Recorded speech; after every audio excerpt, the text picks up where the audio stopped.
Vidéo, j'espère sans doute qu'il n'y en aura pas trop et qu'on va se revoir assez vite, pour le cours suivant, donc sur les probabilités comme je vous avais prévenu.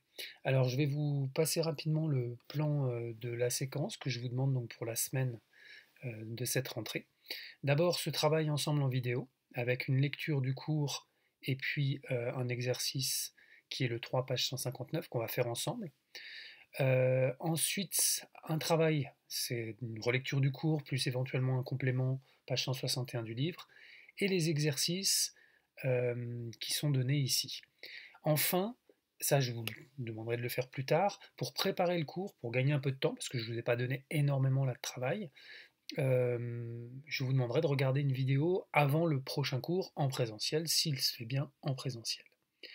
Voilà, donc je vais vous mettre tous les documents sur votre, comment dirais-je, votre espace Pronote, et vous allez devoir, alors vous n'êtes pas obligé de les imprimer, je vous expliquerai à chaque fois ce que vous allez faire. Par exemple ici vous avez le cours, donc soit vous pouvez, comme je l'ai écrit ici, l'imprimer, le coller, soit vous le recopiez dans le cours, ça peut être pas mal parce que ça vous fait le relire en quelque sorte. Et enfin, si vraiment vous ne voulez pas le faire, que vous avez trop de travail ou autre, vous pouvez éventuellement le attendre et je vous donnerai une photocopie. Donc regardons ce cours ensemble. Voilà, les probabilités, c'est des choses que vous avez vues en cinquième normalement, et peut-être en quatrième aussi. Donc on va rappeler le vocabulaire et en quoi ça consiste. Une probabilité, c'est une mesure du taux de chance qu'il se passe quelque chose, grosso modo. Donc ça a lieu dans ce qu'on appelle des expériences aléatoires. Hein, c'est des expériences dont on ne connaît pas l'issue certainement. Les issues, c'est justement les possibilités de l'expérience, à la sortie de cette expérience. Exemple, pour un dé à 6 faces, il y a 6 issues qui sont avoir la phase 1, avoir la phase 2, avoir la phase 3, avoir la phase 4, avoir la phase 5, avoir la phase 6. Mais si on tire au hasard une lettre, par exemple d'un nom comme Pierre, vous voyez, où il y a 7 lettres, il n'y a pas 7 issues puisque le R apparaît 2 fois et le E apparaît 2 fois. Il n'y a donc que 4 issues, le P, le I, le E, le R. Pas d'autre possible. Donc ensuite, on va parler de la probabilité d'un événement. L'événement, c'est qu'il se passe quelque chose. C'est pas forcément l'issue. Si vous prenez par exemple le dé à 6 faces, je peux avoir un événement, quelle est la probabilité d'obtenir le 4, donc ça ce sera 1 sur 6, mais je peux aussi avoir quelle est la probabilité d'avoir un nombre pair. Donc là, il y aura 3 possibilités sur 6, donc 3 sur 6. La probabilité, donc c'est une valeur entre 0 et 1, j'en ai parlé en cours avec vous rapidement la dernière fois, et ça représente le degré de possibilité que l'événement ait lieu. Donc on peut avoir par exemple 0 quand l'événement est impossible. Par exemple, obtenir un 7 lors d'un lancer de dés à 6 faces. Ou 1 lorsque c'est sûr. Obtenir un nombre entre 1 et 6, par exemple, c'est sûr. Voilà, donc ici la formule, on calcule toujours en divisant le nombre d'issues favorables par rapport au nombre d'issues possibles. Et là, j'ai redonné l'exemple que je vous ai donné à l'oral. Voilà une petite chose, donc quand vous avez des événements élémentaires, par exemple les issues ici sont les événements élémentaires, quand vous faites la somme des probabilités, ça fait 1, ça revient à ce que j'ai dit tout à l'heure, c'est obligé qu'on obtienne un nombre entre 1 et 6 dedans.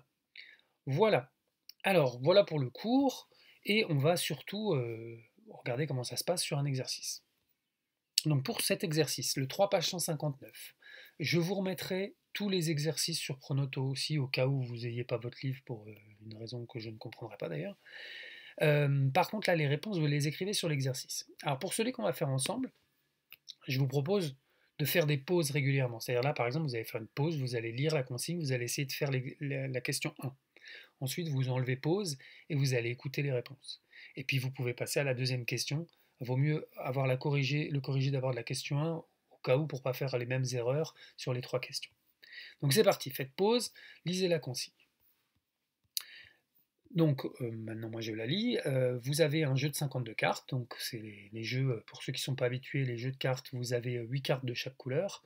Que dis-je? Pas 8 cartes de chaque couleur. 8 cartes de chaque couleur, c'est quand on joue à un jeu de 32 cartes. Vous avez, pardon, 12 cartes, pas 12 cartes, 52 divisé par 4, je vais y arriver, 13 cartes. 13 cartes de chaque couleur, donc elles sont indiquées ici, 2, 3, 4, 5, 6, 7, 8, 9, 10, valet, dame, roi, as. Donc si on tire une carte au hasard dans le paquet, pourquoi la probabilité que la carte soit un trèfle est de 0,25? Alors, pourquoi l'est-elle?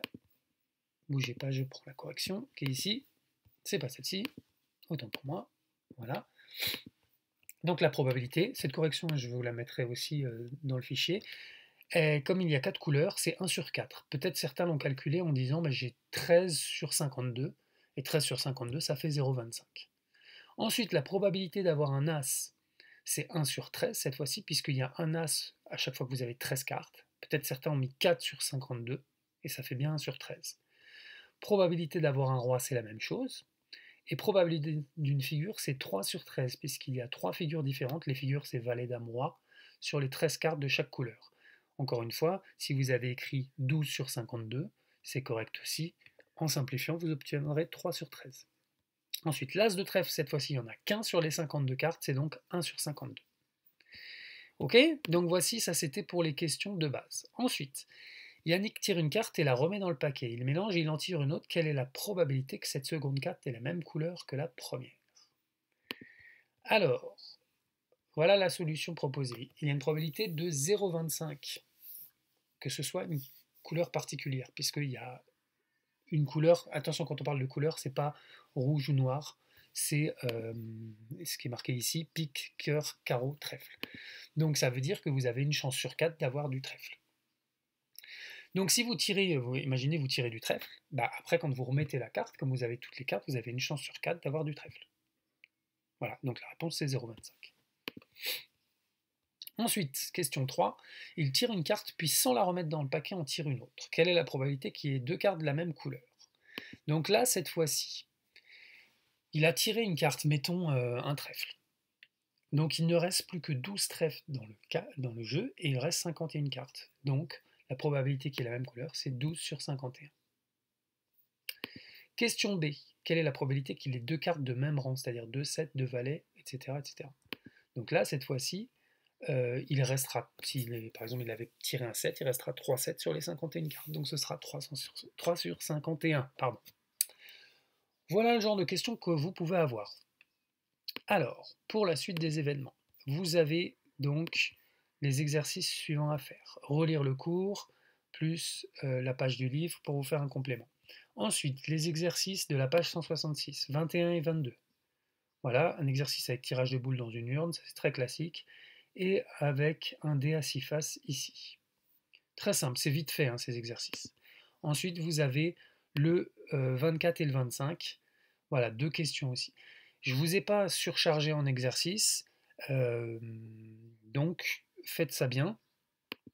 Et puis, on corrigera ça à la rentrée. Vous regardez la vidéo aussi que je vous mettrai, qui est là cette fois-ci sur la relation entre statistiques et les probabilités.